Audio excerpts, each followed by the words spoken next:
We're going to start going through the procedure for changing the wound dressing on the belly and what to do.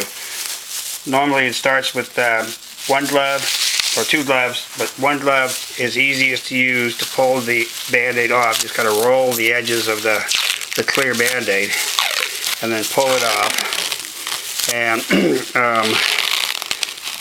then take the inside wound material off, and then do a quick wipe of the hole. Normally what I'll do is I'll wrap it up in my hand and take my glove off and just wrap it in the glove, and I usually take it out immediately and then I come back. But in the interest of time, we'll just continue on. So I put on two gloves.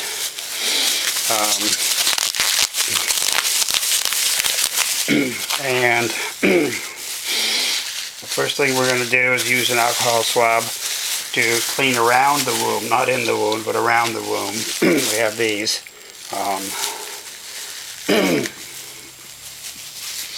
And I usually take the wound cover. I take it out of its container, and I use that as to drop my excess stuff on, so I can throw it away from there. And then I rub it just around the wound, and especially up here because he likes it to be itched. So get that good all around. Sometimes you need two, depending on if it's got extra blood or something, but today it looks like it's pretty good. Then what we'll do is, since we have to pack it, we use this blue stuff, because the old packing came out. The packing can stay in for 2 to 3 days at the most, but normally it comes out early. So you just cut a small piece. Got a small piece like that, and you just kind of push it in towards the right of the wound, underneath, and kind of just let it sit there. And so that's packing. That's all it takes to do the packing. Then what we do is we have this material called Restore, and it's just an extra absorbent material, and it comes in a 4-inch square. So I just cut 4 sections of that.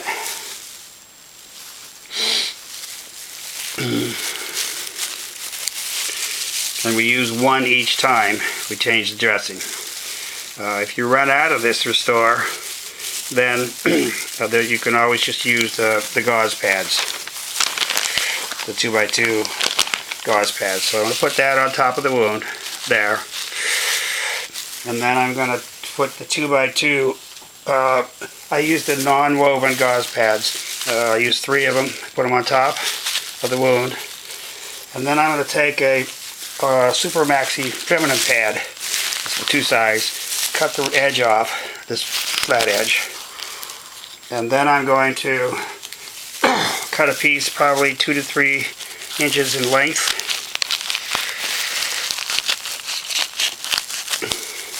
and I'm going to put that over the wound itself. And then the final step is to take the clear film. I place one side on the left side, making sure the belly button, and it extends past the old belly button, which is right there, so that when it drains a little bit, it won't drain into that cavity and leak. So just put that on, kind of press down. Don't put it on too tight. Don't stretch it, because then it stretches him. And then it's got a rim on it. You just take the rim, pull it off, push it down again a little bit, and then I take a half of a pad or cover. And then I take the half cover, I do the same thing, and then I put it on the other side, overlapping, and again, not too tight. So we push down firmly, but don't stretch it, because it stretches the skin. And for the most part, we're all done.